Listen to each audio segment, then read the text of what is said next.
In 2010, when I ran for this office, I ran on the premise that Pennsylvania government was too big and that Pennsylvania taxes were too high. And in the 3 years since then, I've only been more and more convinced of how right I was. In a state that already has one of the most burdensome tax environments,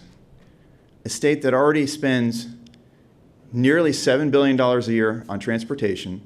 a state that spends the 11th highest amount on transportation compared to any other state and the 11th highest amount per road mile, I find it hard to believe that we're being asked to consider supporting an increase in taxation on our hardworking taxpayers and business people when we refuse to address some of the core elements that are driving our transportation cost, such as the cost of the regulations imposed by the Prevailing Wage Act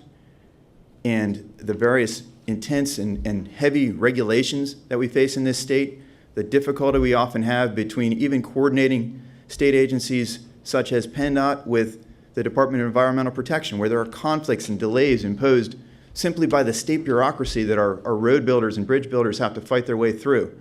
So I'm simply standing here today to say that I believe we can do better. We can certainly reallocate resources toward the core function of providing a quality transportation infrastructure, but we don't have to increase the tax burden on our citizens and job creators to do that. We need to look at our priorities and look at the costs. And I would simply